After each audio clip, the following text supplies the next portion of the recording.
we look forward to working with him as we go into the next session.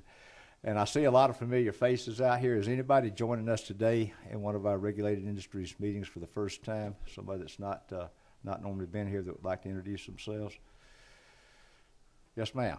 Yes, I'll say this is my first time here. I'm Sherry Hill, and I'm the Director of Planning, Research, and Evaluation with the Governor's Office of Planning and Budget. Okay. Thank you, ma'am. Thank y'all for being here. And got an intern, young man working with you? Okay. Thank y'all. Anybody else? This is your first foray into the Regulated Industry Committee. All right. Well, thank you for being here. I just wanted to set the ground rules. I've had several calls, and probably other committee members have too, about what we're about. It's everybody gets a little fearful when we start looking at this code section, thinking we're going to completely do away with something that is near and dear to the hearts of a lot of folks out here. I think on line 16 and 17, and there's other copies. If y'all don't have the resolution, anybody wants to get a copy of the resolution, I didn't hand it out, but we've got a few extra copies laying on the desk here. Line 13, whereas certain provisions of Title III of the Official Code of Georgia annotated the Georgia Alcohol Beverage Code have undergone many revisions over the years, while others have not been revised in decades. And whereas consequently in many places there are undefined terms, outdated terminology, obsolete provisions, inconsistent references, and other matters in need of review. To me, that's sort of what we're here for. That's the nuts and bolts of what we're looking at. Undefined terms, outdated terminology, obsolete provisions, inconsistent references, and other matters in need of review. Now, I read over, and we've got the committee members. If y'all do not have, you have now the 2013 edition, Alcohol, Beverage, and Tobacco Tax Laws. This is the most up-to-date code we got. I spent a few hours over the weekend reading at least the first 75 pages of this, and I saw some sections in here that haven't been looked at since the late 70s, some in the 80s. Of course, there's some sections we want to pass laws and review every year. The laws that were passed this year, I can't remember exactly what we passed, maybe, was it 9 or 10 different alcohol laws this year that are not in this code section yet. They won't be until the next book is produced. So as we look at stuff, we might have to go back and consider what was passed this year that's not in here. But what we want to talk about today is areas of that the committee feels like, and we've got some information from the Department of Revenue. We've looked at a few things with them, and I think if it'd be all right, Mr. Tyler, are you going to come and chat with us about some of the items you've looked at and just get some ideas to us? And then anybody out here, anybody in this room that has some thoughts about the areas that I've talked about, obsolete provisions, inconsistent references, and other matters in need of review, we're here to solicit your input.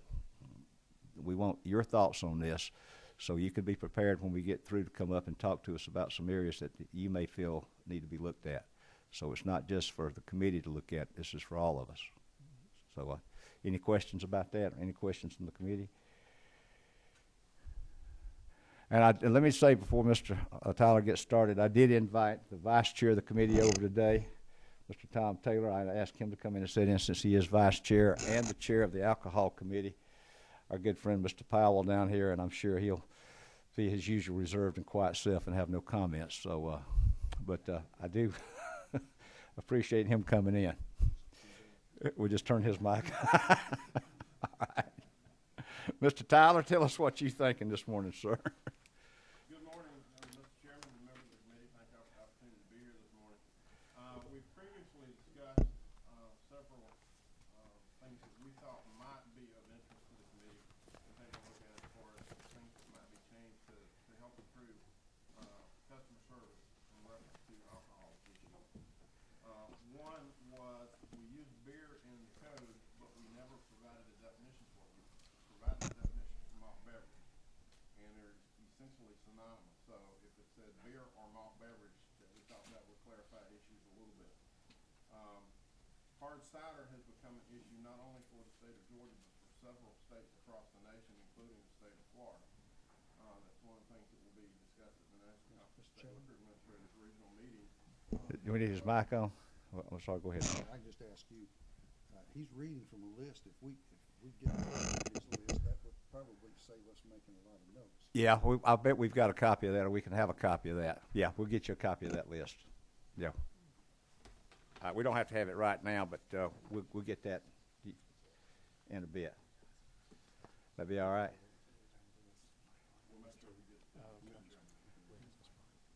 Oh, I'm sorry. I didn't have your microphone on, Mr. Tyler. Okay. We'll make sure you get a copy of it. Good.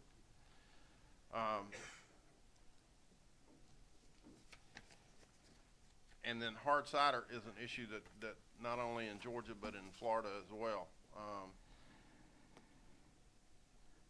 And the issue is that in Georgia it's defined as a malt beverage and it's restricted to 6%. It must be made from apples. Well, there are several labels that are on the stores, if you've been in any stores lately and looked at them, that aren't necessarily made from apples and aren't necessarily 6% or less by volume. So it's creating a little bit of an enforcement issue. So that we would ask that you take a look at in reference to either redefining or deleting that definition altogether.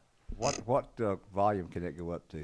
It can go up to 6% alcohol by volume as far as a malt beverage is concerned. Otherwise, it would be considered a wine and taxed as a wine. Okay. So But what are we seeing on the shelves? Is it you said there was a problem? It ranges anywhere between 5% and 11 to 12% in very few of them, but there are two that are on the market that are 11 to 12% by volume. And those would be considered wines, not malt beverages. But they all bear the label hard cider. So by definition, if we can't get some change made in the definition here, we're going to have to go to those companies and say, You got to need change your labeling or something. Change the label or adjust it somehow. Okay. So that's one of the issues that we're currently running into. And then we have in the code the term vintner, and we have an ongoing argument right now in reference to exactly what vintner means. If you look at Funkin' Wagnalls, it says a wine merchant. Well, as it's used in the code, it tends to indicate a vineyard or a person who makes wine. So that could very well be deleted probably and not really affect the code itself, because a winery is considered a manufacturer and vintner is not otherwise defined. And then code section 3-4-3, and looking at it, 44 Liquor Mart v. Rhode Island, which was decided by the United States Supreme Court concerning commercial First Amendment free speech, pretty much negated any provisions that are provided for in that code section. But it was never removed or repealed from the official code of Georgia. That's the page 43 of the book about signs. Yes, sir. Okay. All right, last time that was changed was in '93, so you'd recommend that section be deleted. It wouldn't affect anything because it's not lawful anyway, huh? Correct. We couldn't enforce it. Okay. Well, in any manner. that'd probably be a good thing to take out. And then definitions concerning brewer that's contained in Title or Chapter 5 of Title 3 is also included in Chapter 1 of Title 3. So it's a little bit duplicitous. Don't know whether anybody would want to make any change on that or not, but that is one of the areas that we did note that we had a definition in two distinct places. And then the official code of Georgia annotated 3-4-20 and 3-5-20 and 3-6-20 all delineate license fees or occupational taxes that will attach, but it's in different sections, whether it's distilled spirits, malt beverages, or wines. And the customers get a little bit confused sometimes when they're looking at that, because they don't realize that the particular code section they're looking at specifically is for malt beverages or wines or distilled spirits. And we didn't know if there was a way to combine that without losing anything, losing any functionality, or adversely affecting anybody.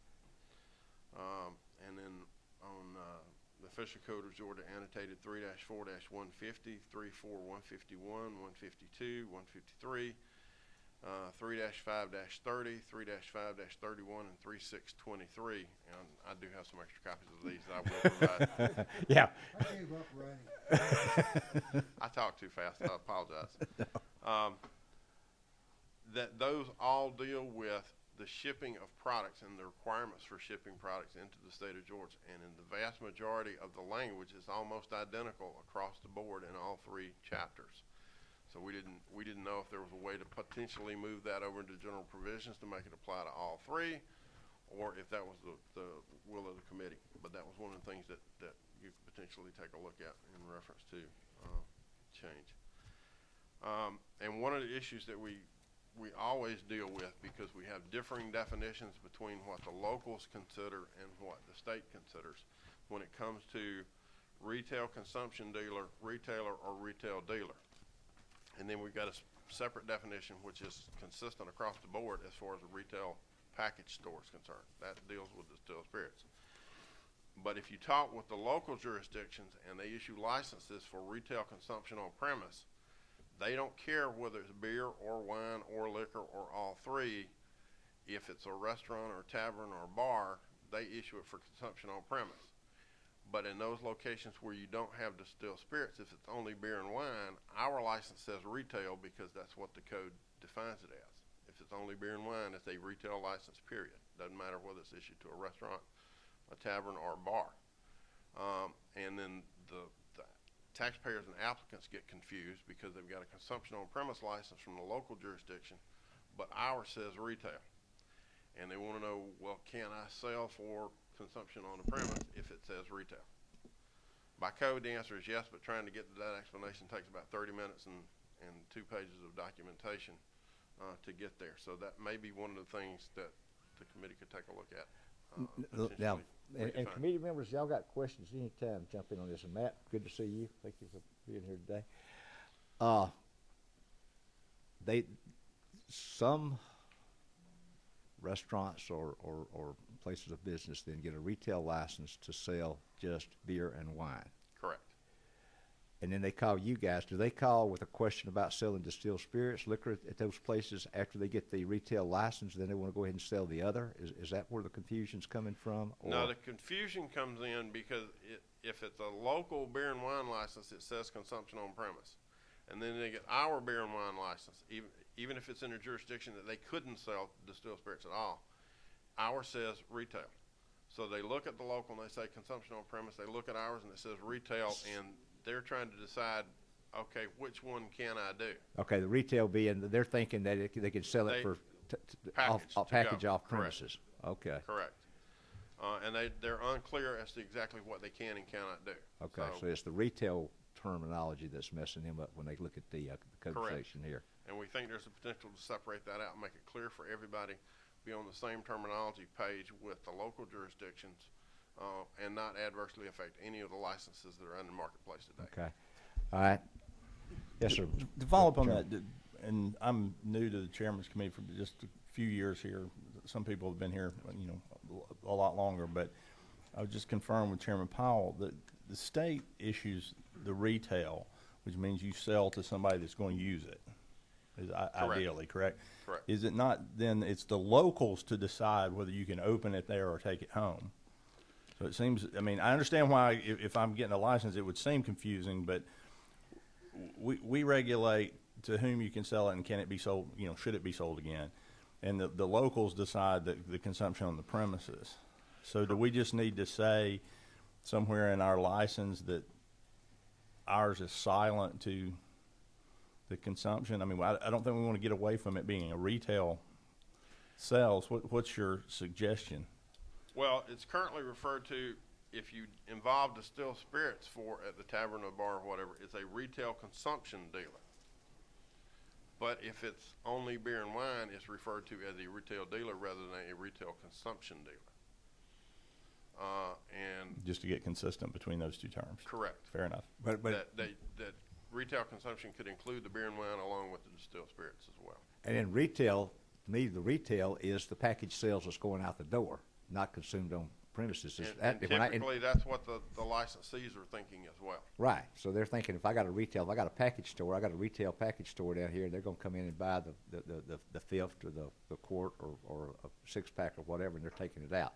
That is my thinking, simple-minded that I am of a retail. So, and you're suggesting then that retail consumption be beer and wine and distilled spirits could be retail consumption, so they don't understand that it's consumption on premises. Something along those lines, yes, sir. All right, I see some heads shaking out here that may be something we need to look at. Does that make sense to you, Chairman Martin? Yes, sir. Okay. Y'all jump in with any questions you got. And then in looking at Chapter 4, which deals with distilled spirits and what you can do and what you can't do, the two things that we've been dealing with most frequently in the last 2 years are fruit growers, and then we've got another code section, 3424.1, that deals with agricultural products other than perishable fruits. And all of those fit within the definition of distiller or manufacturer, which is not otherwise defined. So essentially we wind up with 3 different license types, all using the same terminology. And it gets very confusing for both us and for those taxpayers when we're trying to deal with them as to exactly what section or what license type they're applying for. And we don't have a license type that delineates that because they're all distillers. And that pretty much concludes those things that we've looked at so far that would not be substantive in nature as far as changing. Now, is that under, you talked about, that's under the manufacturing code? The last? That's under the distilled spirits section, Chapter 4, and the 2 code sections that we have the most issue with as far as trying to determine exactly which applies to whom outside of just a normal distillery is 3424 and 3424.1. All right, and you got that on your sheet there Yes, for sir. us to look at. All right. Any questions on that? Because I'm just going back looking at the definition of manufacturer, but 3421, is that what you said? 3424. Yeah, page, fruit growers license 3424 on 45 and 46. Okay.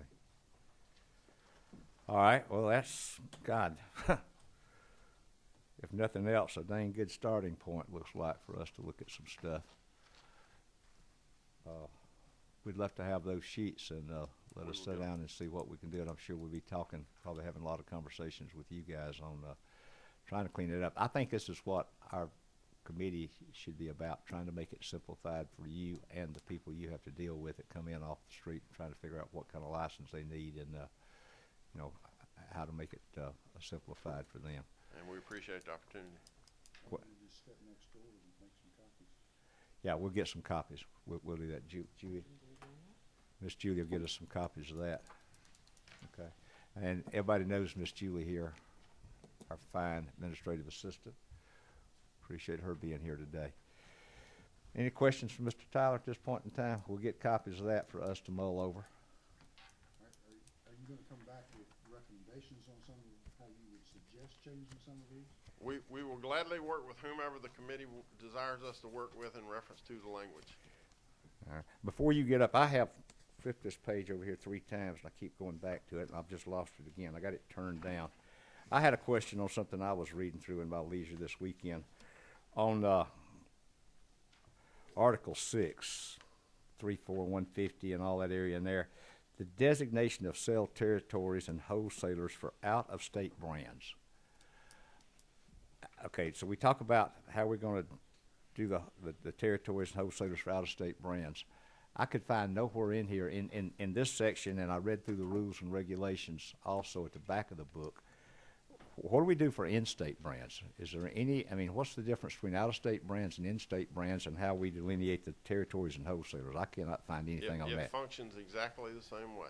Why do we label this out-of-state brands? Why wouldn't we just call it, if it functions the same way and we got the same, I'm thinking, why in the heck would we have something for out-of-state brands different from our in-state liquors? That we do not know. Okay. Because the registration process is the same regardless of whether you're in-state or out-of-state. You know why? Can guess. All right. I imagine it's probably just some relic of Prohibition era flavor. Okay. I would suggest we make a little change in that title up there then. I mean, that is, Alan, you got, what's your thought on that? You got? You're talking about the section that, I'm not sure why it really has that definition may have something to do with taxation, because at one time, Georgia. You want to stand up there? Well, we'll let you use your mic so you can talk to all Well, of I us. really didn't want to talk too much about it. But, you know, Georgia used to have some laws on the books, taxing laws, that if you made liquor in the state of Georgia, then you got a certain, you didn't pay as much tax on it as out-of-state liquors being shipped in. Well, that would still been under the licensure or some of the other stuff, wouldn't it? Just My only thought was that it may be in the alcohol code so that it can refer back to the revenue codes. okay. Y'all remember when we used to have Barton Brands down in Augusta? Albany. That one of the big deals they had was that the tax, they didn't pay as much tax on the distilled spirits. Great place to make liquor in Georgia, which may be what some of these new home distillers are coming up with. Okay. Oh, I'm sorry, they call them moonshiners. Well, does any of that come into play now, though? I mean, because all I was questioning is, you know, I saw this thing in here about designation of sales territory and wholesalers for out-of-state brands, and I thought, what do we do with our in-state stuff? Because we're making a lot of liquor now. Of course, it's not being. I don't think from an excise tax perspective it would make a difference if you made a change in that particular section as to in-state or out-of-state. That it would still be where it was made that would be definitive as far as the excise tax was concerned. Yeah. Not Okay. how it got registered in the state. Yeah, and or what's how you went about getting the territories of the wholesalers if they wanted to sell it. Correct. All right, well, that's something we can look at. Because when I was reading through here, I noticed that jumped out at me, and I thought, okay, where's do we have anything with the in-state?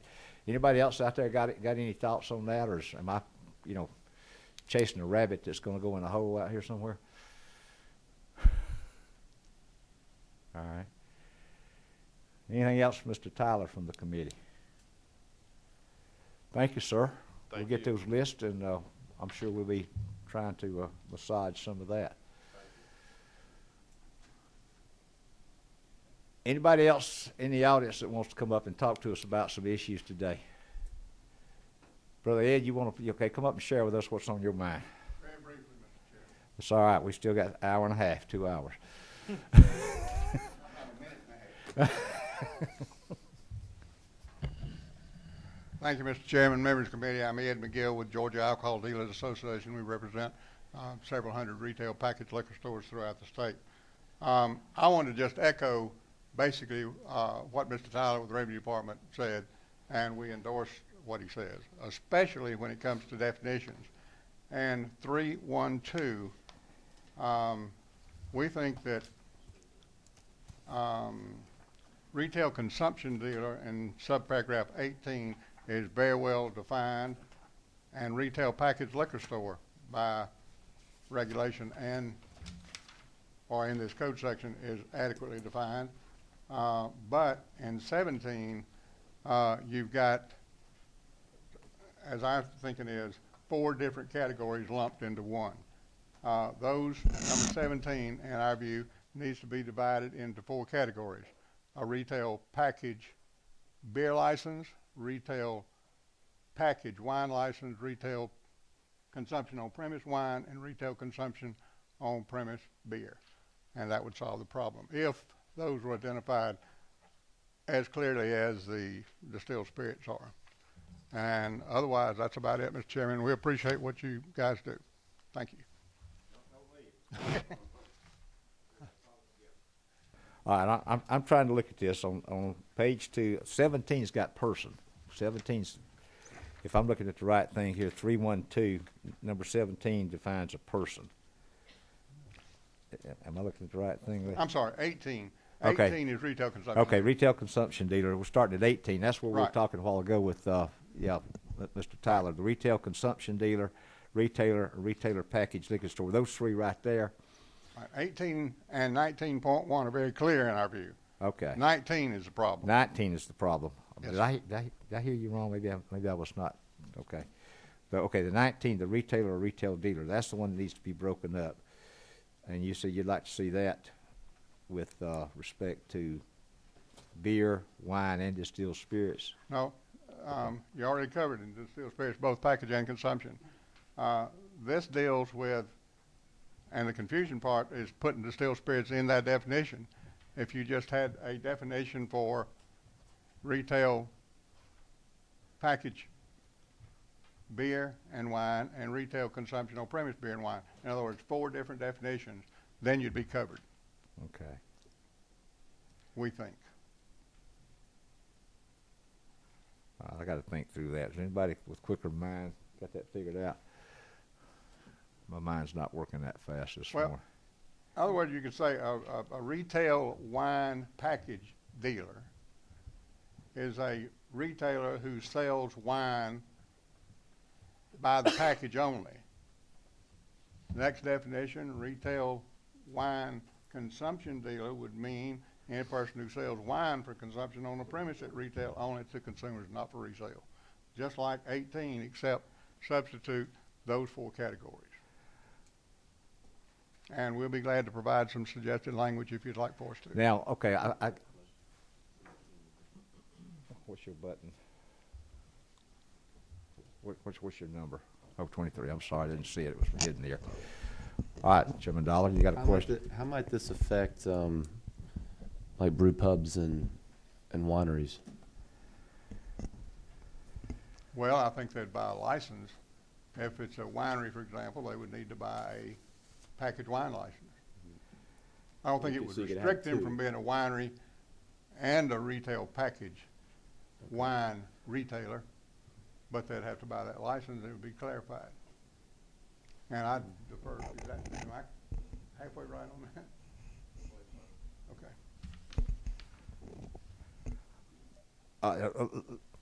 If we, okay, what's your suggestion? Is we take the definition of retail consumption dealer and break it down between wine, distilled spirits, and then the retailers between wine and distilled. Okay. That's not it. Okay, I'm still confused. I'm I'm sorry. saying that retail consumption dealer is adequately defined for liquor. For liquor, number 18. distilled spirits. Okay, distilled spirits. And 19.1, retail packaged liquor store is well defined. Okay, forward. But in 19, retailer of wine and beer is not well defined. And that is a problem. In fact, if you read that and take out the clause except as to distilled spirits, I think you could say that that would mean that the license could be beer or wine. There's no distinction in the code section between the definition of beer and wine retail license if you literally read that. Okay. Well, that goes back into the licensure section, I guess, in my mind. So when you open a package store or a retailer out here, he has to get a separate license to sell beer, wine, and He has to buy all 3. He has to buy all Package 3. licenses, yes, sir. Okay. But most of them do that. I don't know anybody that just sells. They're required to, yes, sir. They have to get that. So my question is, couldn't we just simplify it and just specify in that a retailer can get the beer, wine, or distilled spirits, add beer and wine into this section without breaking up two or 3 more sections? Would that not do the same thing? I don't think so. You don't think so? I think the easiest and clearest way is to break it up. Okay. And it sounds bureaucratic, but it's not, I don't think. All right. It clearly defines what you're trying to do. All right. I was just, And I Trying to think save that a echoes tree. what the department said. okay. It'd be easier to discuss that, Mr. Chairman, when we have suggested language, Okay. Well- so that we know, so we don't get confused about. Well, what we'll we're take, okay, well, if you'll get us suggested language, if you'll email me. Be glad to. And it'll be very short, Okay. short and sweet, That's what we want, short and sweet. We're looking for short and as sweet. I'm trying to be right now, Mr. Chairman. No, sir. We're trying to drag this out a little bit. We're getting paid by the hour here today. Okay, No, but yeah, if you could get us some suggested language, we'll get with our learned attorney over here and let her draft up some stuff to look at, just as we're going to do maybe on this other, and then we'll take a look at that maybe at our next meeting. Would that be all right? You asking me? I'm asking you. I think We can hash it kind around. of go in circles because Yeah, that's where I'm going. That's where I've been going ahead. without having something to look at. All right. Thank you, sir. okay. Thank you, Tony. I appreciate that. We'll look at that. I'm the old guy here. I mean, yeah. You're the old guy. Thank you, sir. Sorry, Mr. McGill. All right, anybody else have some thoughts for us this morning on some ideas that we need to go over? When Chairman Dollar was talking a while ago, I had looked through here again, and Mr. Tyler, you may need to come back over and let me ask you another question if you don't mind. I had forgot to write this down. I couldn't find it, and I don't know if it needs to be in here, but I think we did have defined somewhere, was it brew pubs on line, yeah, definitions 312, brew pubs are defined. I could find no definition where craft breweries. Is that something that's covered rules and regulations? There has never been a definition for craft brewers. It's a term that's used generally in discussion, but it's never been defined by code or in regulation. The only defined terms that we have are breweries and brew pubs. Okay, are craft breweries something sort of outside, or they fit in one of those categories, or should they be looked at as something we need to find? Now, Mr. Taylor, you have a comment on that? No, I just wanted to reference what page you're on here. Oh, I was on page one. On page one, down at the bottom, it talked about brew pubs. Okay. But From our perspective, a craft brewer is simply a small brewery. it's just a small brewery. Small brewery. Okay. All right. I didn't know. I knew that term's popped up. I don't even see brewery. What is brewery defined under? The manufacturer? Manufacturer. Manufacturer. Okay. I didn't know if that needed to be added in there. I know we use that terminology a lot, and I didn't know if that was something specific. So it's just a small brewery. Okay. As far as the state's concerned, yes, sir. All right. And the other question I had was growlers. When people go into I guess it's a craft brewery where they get the growlers filled, that falls under what? A retailer? The brew pubs and the breweries cannot do anything as far as growlers are concerned. None at all. None at all. That would be at a restaurant or at a beer and wine location that can fill those growlers. But I know they are being done, but that's at a restaurant. Correct. Restaurant or a retail beer and wine location that can fill those canisters. Mr. Chairman, they'll do those at Whole Foods and a number of other places. There are stores that do nothing but those growlers. Okay. All right. But the term growlers is not defined within the code nor in regulation. All right. Well, that's when I read through here. I didn't see that, and I know that's come up quite a bit. I didn't know if that was something we need to. Correct. That's a term that's commonly used and not necessarily all in the same context depending on who you're talking with. But Right. it And has I never wasn't even been sure where defined. you got it. I've never had a growler. I know there's a lot of beer to drink, and I don't need that much beer anywhere. But I don't know if that's something we need to think about, or do y'all have a problem with it, or? Other than in discussion and making sure everybody's on the same page when you're discussing that particular term, it's not much of a problem for us. Okay. It's just making sure that everybody's talking about the same thing when you discuss growth. All right. Well, if it's not a problem, we don't want to create one, I don't Okay. think.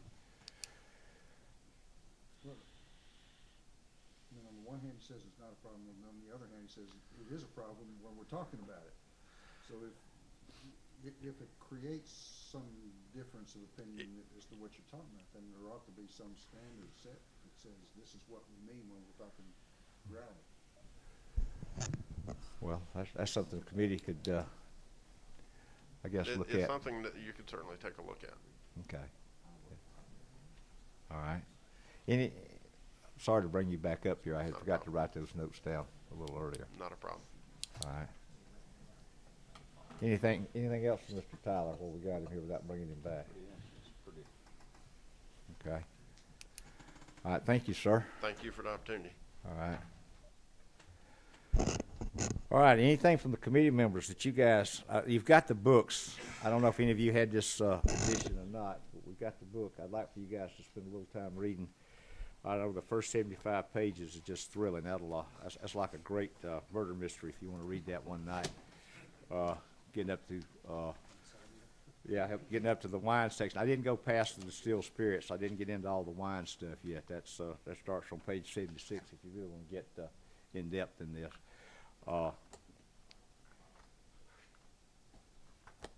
Any thoughts from the committee? As a practical matter, Mr. Chairman, I know we got a lot of people that deal in this industry out in the audience and a lot of expertise on the committee.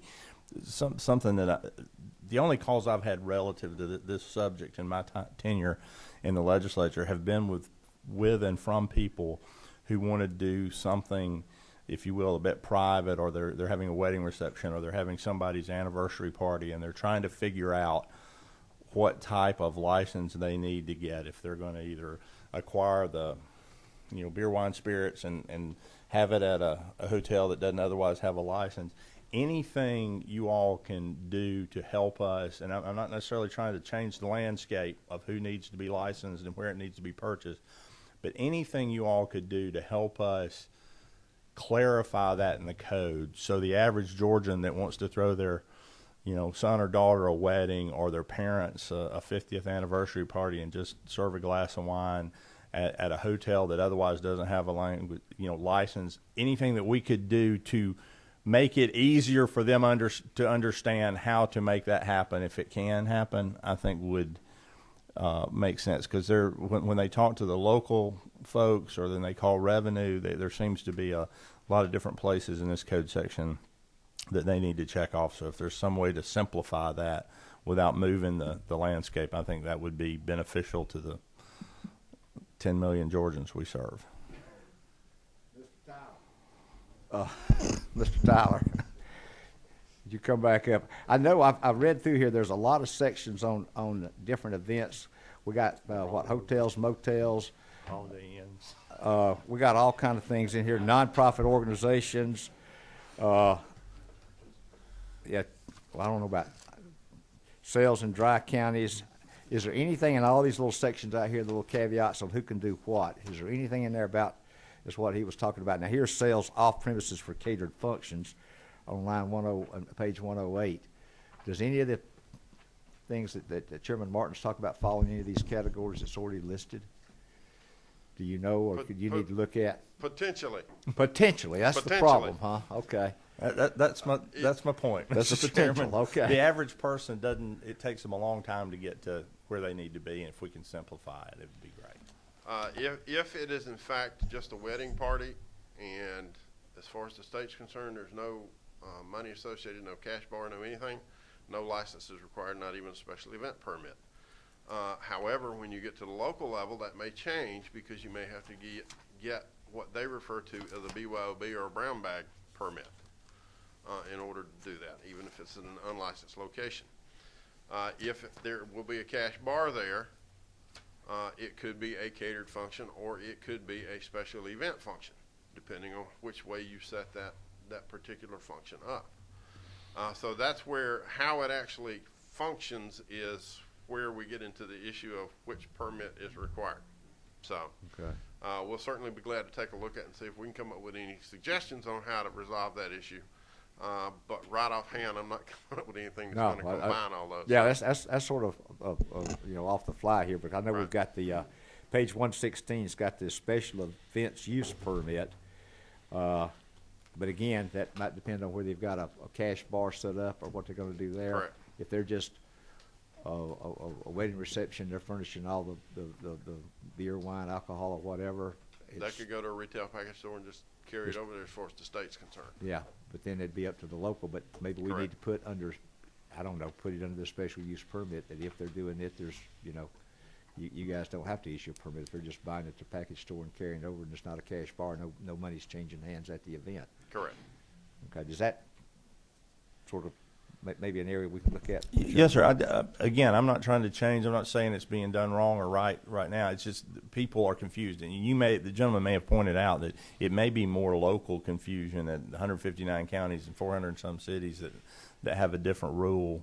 Because I know, the wedding and part of the reception may be actually in one jurisdiction, and then you may move into another one, and the beverages are taken with you, and it's confusing, and people have just phoned is like, where do we go to find the answer to it. And if we can make it more simple, it would be a good thing. Okay. All right, hold on.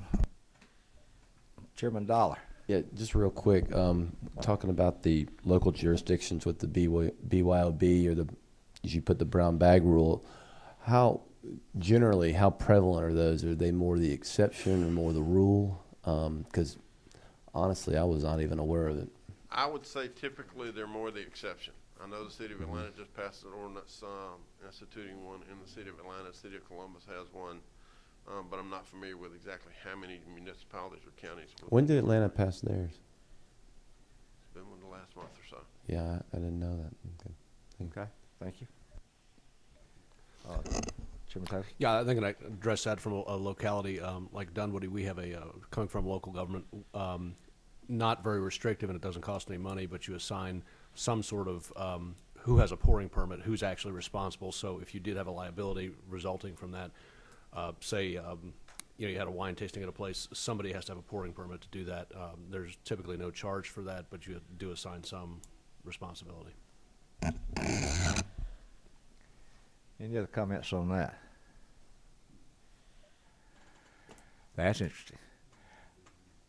Our attorney, Ms. Shawn Marie, just told me that she had talked with Mr. Tyler a little earlier and had looked at some of the information he went over, and she's got she actually has, Mr. Chairman Dixon, a potential bill that's in a format we could look at. If y'all want to pass that out and let us have that.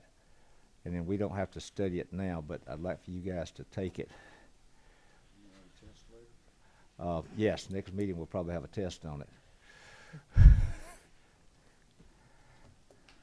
I'm expecting you to make 100.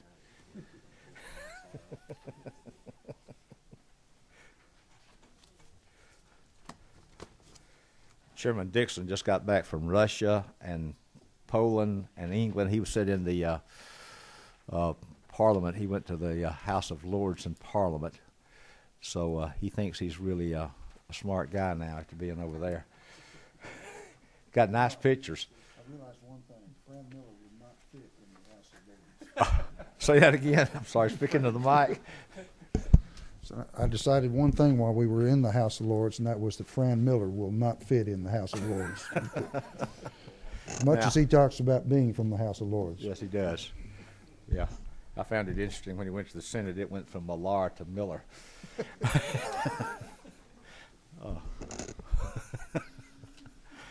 You got to love him. And I do. Huh? That's true. I had a manager tell me that one time when I transferred departments. He said the IQ of both departments went up. So that's the same thing here. Do y'all want to look over this now, or this is some of the things that...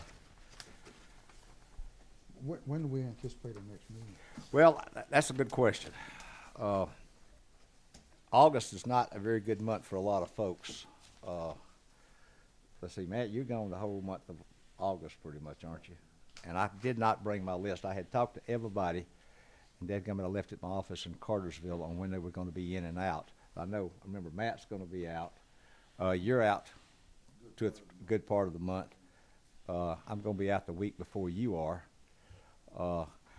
I am thinking we're probably just not going to do August, but try to come back around September the 10th or 11th is sort of what I was looking at. Now, we've got some other, I know we got a caucus meeting down in someplace in Macon in August.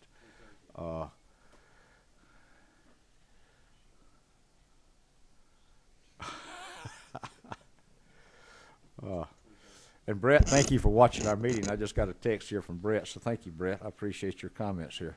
So Brett is online somewhere watching what we're doing, so bless you, my son. You need to be enjoying yourself. He's probably, I don't know if it's early or late where you are, but comment was you're probably having a beer somewhere. So he's made a couple of little comments here. What about... I don't know exactly what's going to be going on down here, but I think August is just going to be a bad month because Tom's out. I'm out the 15th through the 22nd. Matt's gone the whole month. And I say I'm out 15th, 22nd. You're out the 22nd through the 28th, I think. And you were out? First half of the month. Right. So the first half shot, second half shot, the whole month shot. So, Just a question, Mr. Chairman, if I may. Is it your intent to have the meetings here in Atlanta or get out into other parts of the state? well, that's an option too. Just some of a suggestion, you know, perhaps if people are attending, if the meeting out in Macon, I think is on Saturday, perhaps many people might travel there on Friday before perhaps the Friday meeting. Well, I'm going to be out of town that Friday. I'm not going to be getting in late I'm not getting into late Friday night, and then probably driving down. So, that's going to be an issue there. NCSL finishes up the day before. Yeah, so people are going to be at that. Somewhere around the 9th, 10th, 11th of September. Would that work for most of you? Maybe not the 9th. I have a special event on September the 8th. Okay. Just in case nobody knew about that. Is that his fundraiser? He probably won't be feeling good on. It may take some of my folks a few days to get. Okay. We would not do the 9th then. Maybe the 10th or 11th. Okay.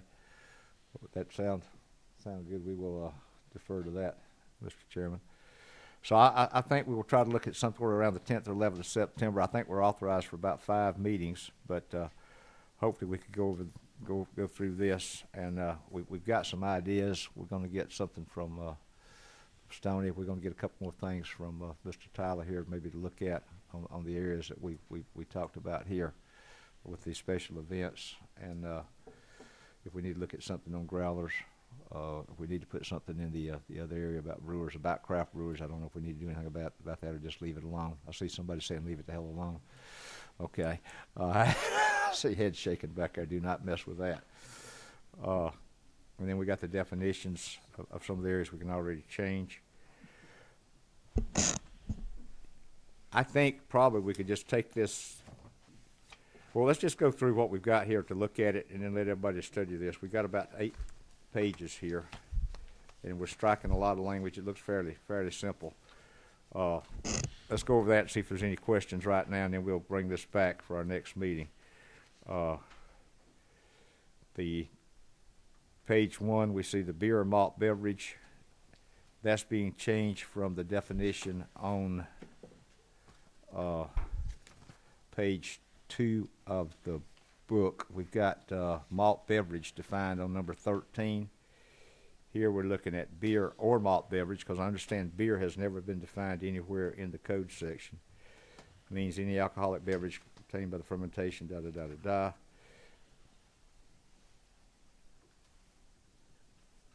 And, all right.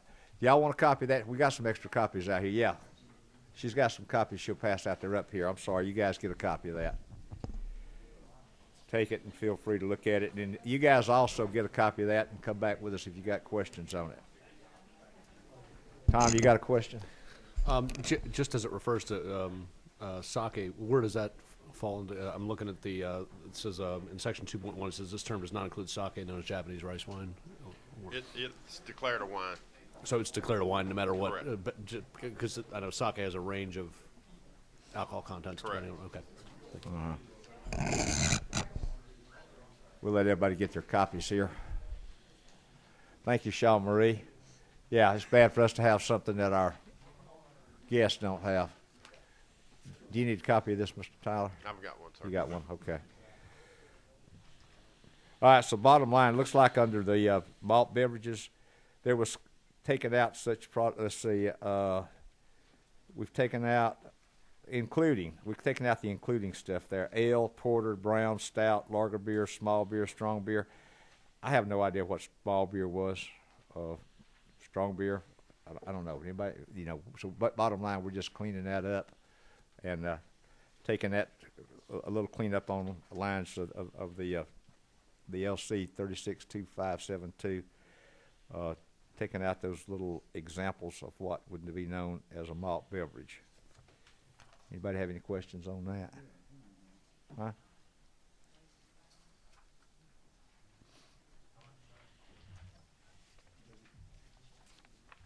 Does it come back somewhere? the solution to the hard cider issue was to just eliminate? That was one, yes, sir. And that- Chairman, would you please bring us to where you're discussing? What we were discussing was on page 1, lines 15 through 18.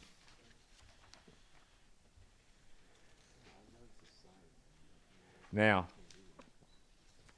the hard cider's over on the next page.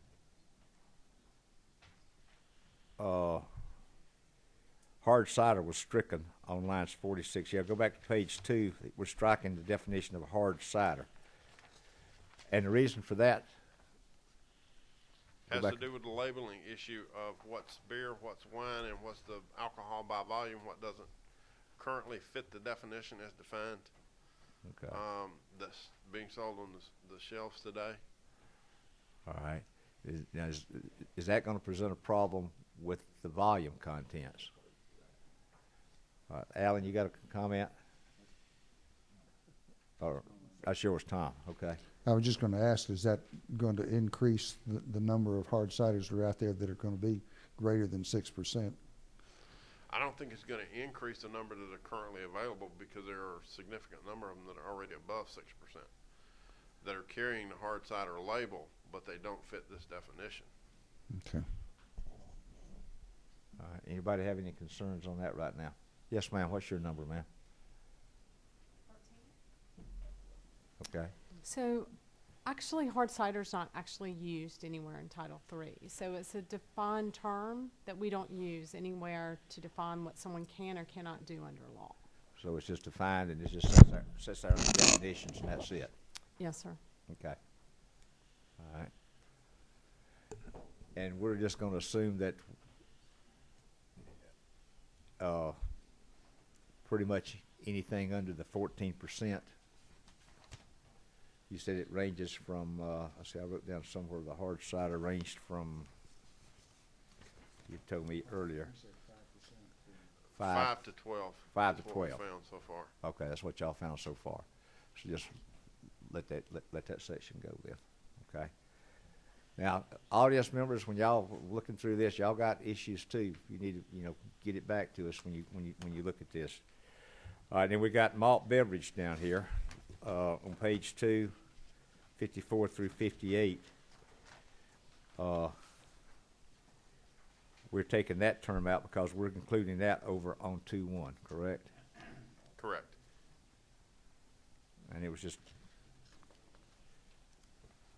adding that over there. All right, page 3. Let's see, we took out Vintner down at the bottom of page 2. I'm sorry. It just made that a person that blends wine, distilled spirits, fortified wine. And we strike it again on line 66. Everything else is the same down to the bottom, page 3, line 98. We're taking wine and saying adding made from honey. That's the mead wine, isn't it? Yes, sir. Mead, a great Irish product, I believe, from what my forefathers told me. Not quite as great as Jameson's. That's true, Jameson's, yeah, that's true. Yes. All right, page 4. This is the code section that you said,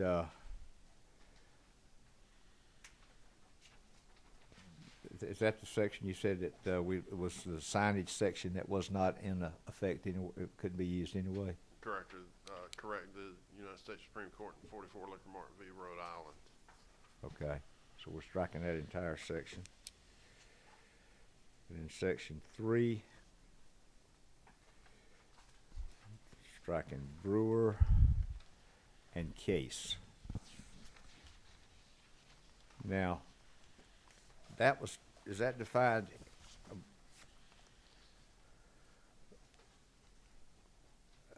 That's also mentioned under manufacturing, right?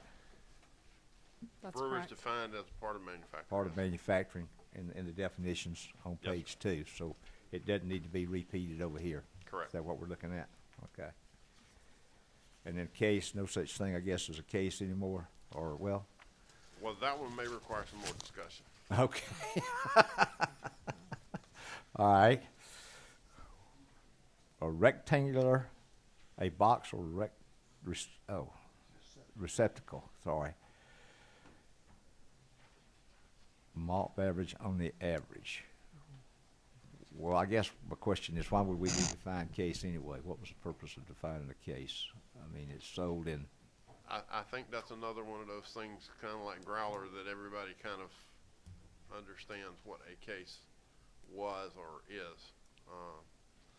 by that. Yeah, That okay. it's a standard 12-ounce, 24 cans per box, per receptacle. Okay. And it comes in a variety of packages, so that was just a standard that was set All right. initially. Anybody have? any implications for taxation? Don't believe so, because we tax by the ounce, so as far as cases are concerned.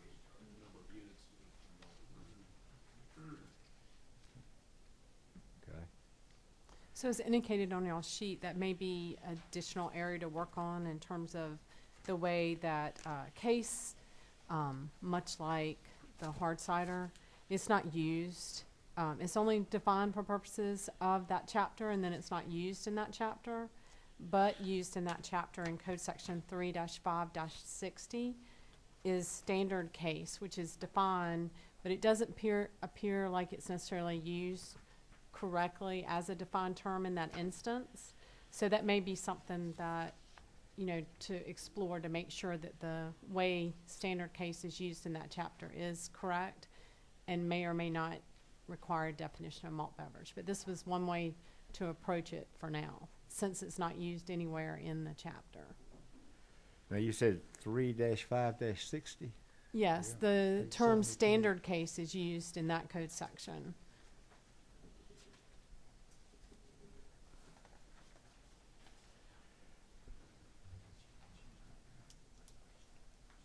Oh, standard cases. I see it down at the bottom on line yellow. It's Section clear to 3. me that there is the potential for some,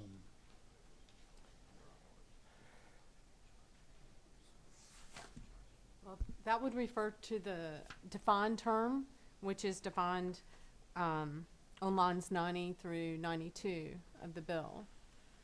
So when you use that defined term, that's what you're meaning there, not case, which is defined for the chapter. Okay, standard case is defined. Now, is that already in our definitions? yeah, that's not new language. Yes, That- sir. That's It's not in new your language. orange book at Yeah. 3-1-2 or in the bill itself I on see it, lines standard 90 case through number 92. 21 over there. Okay. Yes, that's still defined.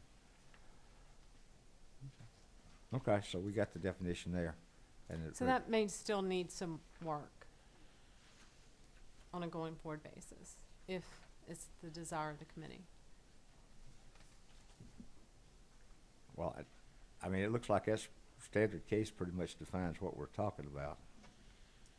I would see right offhand no reason to keep the case definition out there.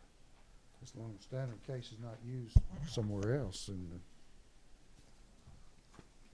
or the word case. So that's something the department and I, if you would like for us to, could look at and provide some recommendation Yeah. at the next meeting.